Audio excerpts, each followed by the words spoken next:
Todos supimos ayer la noticia de un apagón no planificado en varias regiones de Europa, incluyendo casi toda España y Portugal. Esta situación, que para nosotros es muy incómoda, pero también bastante habitual en esa zona geográfica privilegiada por el capital, llegó a ser caótica. Las redes, que no perdonan absolutamente nada, enseguida se llenaron de memes, teorías, en fin. Escaló tanto la cosa que merece protagonizar el programa de hoy. Así que recuerde subir el volumen y quédese con nosotros, porque esto es Con Filo, un espacio para mostrar con todos sus matices las noticias, los hechos, las matrices de opinión que circulan en los medios y en las redes sobre la realidad cubana. Vamos a rasgar la costura de la manipulación mediática y adentrarnos en la arista filosa de los acontecimientos.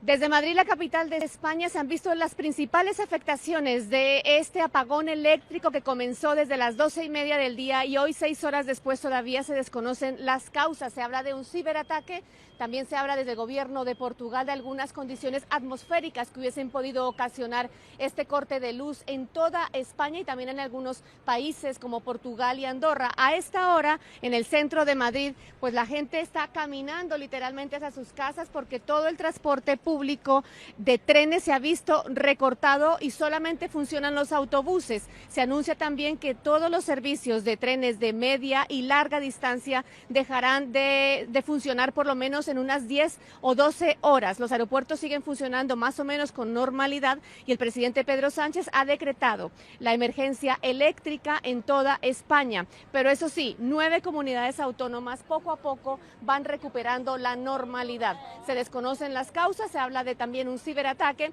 pero por ahora es apresurado decir qué fue lo que ocasionó este apagón, aunque los servicios básicos se están prestando con normalidad en hospitales, en servicios de salud y también en colegios e instituciones que así lo requieran. Desde Madrid, España, Alba Lucía Reyes, W Radio. Dentro de todo desierto de problemas siempre florece un oasis de memes que no tiene nada que ver con insensibilidad, porque podemos perfectamente empatizar con lo sucedido, precisamente porque, como se dedicaron a recordar muchas personas en redes, estas cosas en Cuba suceden con bastante más frecuencia de la que nos gustaría. Pero tiene lógica que en un país del primer mundo, sin sanciones económicas, que ha podido desarrollar un neoliberalismo próspero a expensas de los recursos naturales de países a los que sí se les va la luz, esto sea un acontecimiento digno de desatar la creatividad de los usuarios.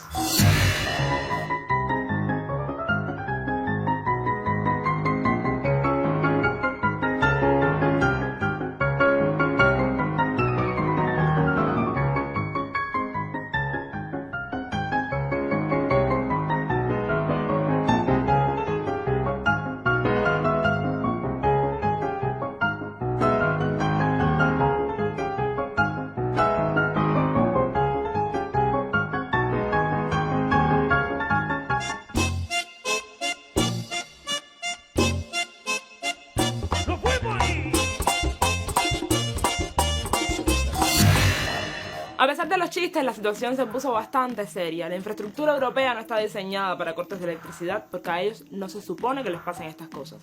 O por lo menos eso creíamos. Probablemente porque la mayoría de los medios sugieren que en España no se estaba sin electricidad desde la prehistoria.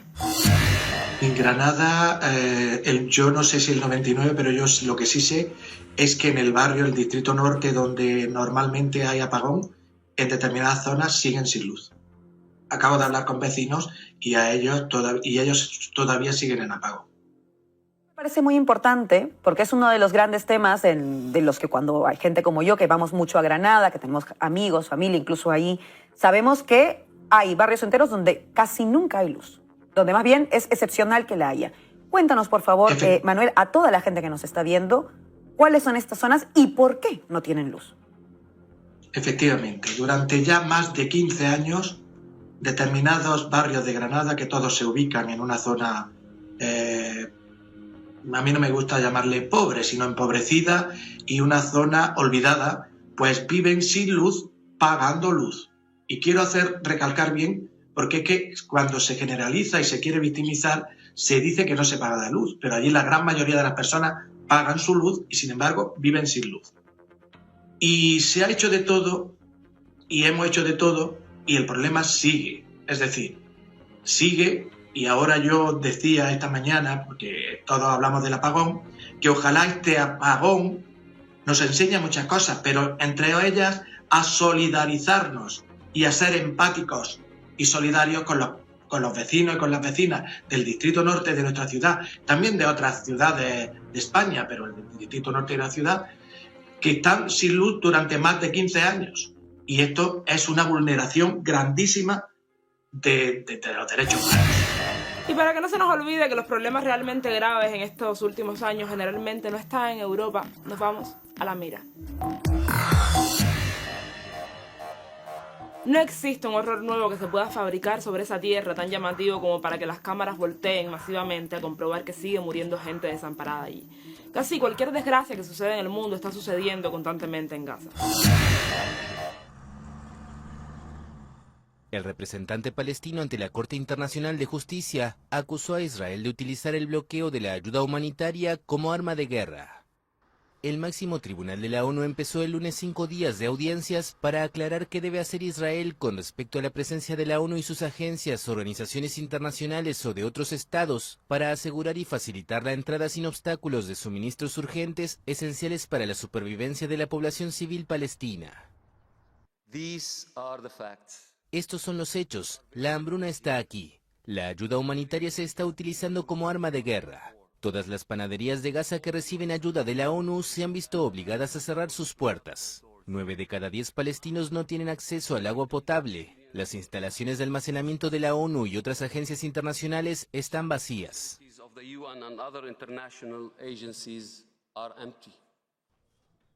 Israel, que no reconoce la jurisdicción de la Corte con sede en La Haya y anunció que no participaría del proceso, denunció una persecución sistemática y apuntó contra la ONU y en particular contra su Agencia para los Refugiados Palestinos. No es Israel quien debe ser juzgado, sino la ONU y la UNRWA. La ONU se ha convertido en un organismo podrido, anti-israelí y antisemita. Un panel de 15 jueces pronunciará un dictamen consultivo tras escuchar los argumentos de una decena de estados, del representante de los palestinos y de organizaciones. Israel impuso hace cerca de 50 días un bloqueo total a la ayuda que entra a la Franja de Gaza, devastada por la guerra. Desde que terminó el alto al fuego, aproximadamente 2.000 personas han sido asesinadas por el ejército israelí y casi 350.000 se encuentran en estado de inanición grave. Se siguen ensayando todas las formas de asesinato posible en Palestina con cada vez menos consecuencias para los culpables. Nos vemos en la mira.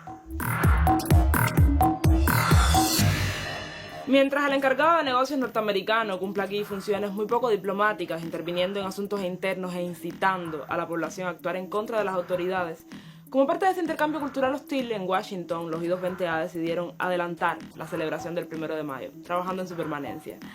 El problema es que un fallo en el GPS o en la estrategia los llevó a las puertas de nuestra embajada.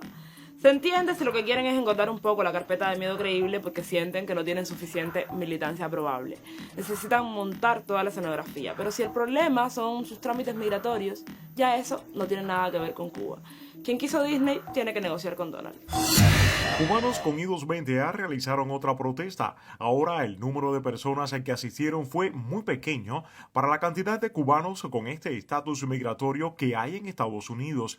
Según los propios organizadores y las imágenes, acudieron cerca de 150 personas, casi un 4% de un supuesto total de 250.000 cubanos que habrían en el país. Entiendo que fue en Washington, D.C., que el viaje costaba dinero y tiempo, donde no siempre se puede faltar al trabajo ni planificar los días. Ahora, realizo este análisis porque los cubanos con este estatus migratorio piden, además de la libertad de Cuba, que sean legalizados en el país. Teniendo en cuenta los sucesos paranormales que ocurren en las puertas de nuestras embajadas, lo raro es que no hayan ido a la de España a reclamar el apagón, porque una de las tesis que se manejó en estas redes, que todo lo aguantan, es que la culpa del desastre fue del comunismo español. El nombre de las termoeléctricas y el significado de comunismo han sido dos datos muy infravalorados por aquella zona. Con sus excepciones, por supuesto, como el caso de hoy que está a cargo de José Sarrión, profesor de filosofía de la Universidad de Salamanca y en esta ocasión nuestro corresponsal en la zona. Ayer 28 de abril, en torno a las 12:30 del mediodía, España sufrió algo que creíamos que no iba a ocurrir nunca, un apagón nacional. Hubo una pérdida súbita de 15 gigavatios, en torno al 60% de la demanda, que afectó a que nos quedáramos sin electricidad en toda España, más algunas zonas de Portugal y del sur de Francia. Las consecuencias fueron terroríficas. Trenes, metros, tranvías paralizados en las principales ciudades del país, como Madrid, Barcelona, Valencia o en ciudades de Galicia. Miles de pasajeros atrapados hasta 13 horas sin ningún tipo de información. Carreteras con semáforos apagados, atascos kilométricos, una auténtica jungla urbana. O aeropuertos que, a pesar de contar con grupos electrógenos propios, generaban retrasos y cancelaciones. Turistas en penumbra, etc. Pueden ustedes imaginar el impacto que esto tiene en la vida cotidiana de un país que no está acostumbrado a este tipo de cortes de luz. La incomunicación, la caída del internet, la caída de los servicios de telefonía móviles. Durante varias horas solo podíamos recibir información a través de radios de pilas que muchas veces tampoco funcionaba porque las frecuencias no podían alcanzar. O en los hospitales, donde a pesar de tener generadores solo se realizaban operaciones de urgencias y se posponían aquellas cirugías no urgentes. Hubo cortes de agua de hasta 20 horas en ciudades como Jaén o en Granada por falta de bombeo y cierres y pérdidas en el sector de comercio y hostelería calculadas en torno a unos 1.300 millones de euros debido a los productos perecederos y al hecho de que en muchas tiendas por la caída del sistema informático no se podía cobrar con tarjeta y por tanto solo se podía pagar en efectivo, algo que actualmente en las sociedades europeas es muy extraño y casi nadie tiene ya efectivo suficiente para poder comerciar. A día de hoy, el día siguiente, a 29 de abril, mientras hablo, todos los juicios del país, excepto los penales, se encuentran paralizados, todos los procedimientos de tipo judicial se encuentran parados.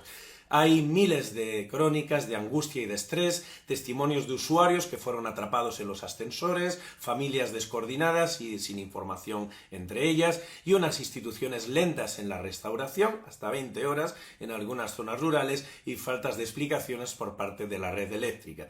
Creo que es interesante comparar esta situación con Cuba, un país bloqueado desde hace más de 30 años por uno de los imperios más criminales del mundo y que está acostumbrado a tener este tipo de apagones debido a este bloqueo, y compararlo con España, mi país, un país del norte global que no tiene bloqueo y que cuenta con potentes aliados como la Unión Europea o Estados Unidos y que sin embargo ayer ha sido víctima de un enorme apagón debido a causas que a día de hoy seguimos sin conocer. Creo que esto debe someternos a una importante reflexión en torno a la vulnerabilidad que compartimos a pesar de nuestras diferencias geopolíticas y económicas, que este apagón ha expuesto fragilidades y que nos obliga a mejorar, que debemos preparar a las sociedades para que ninguna familia vuelva a sentirse desamparada ante la oscuridad y ante todo que desde Europa debemos abandonar nuestra prepotencia. Pronto estos apagones serán normales también en Europa y entonces deberemos mirar hacia el pueblo cubano para aprender sus lecciones de resistencia. Ahora sí llegamos al final. Recuerde seguirnos en nuestras redes sociales. El jueves, si la conexión acompaña, intentaremos hacerla directa desde la plaza. Nos vemos por aquí el martes, justo después de la novela. Hasta entonces, manténgase con filo. Chao.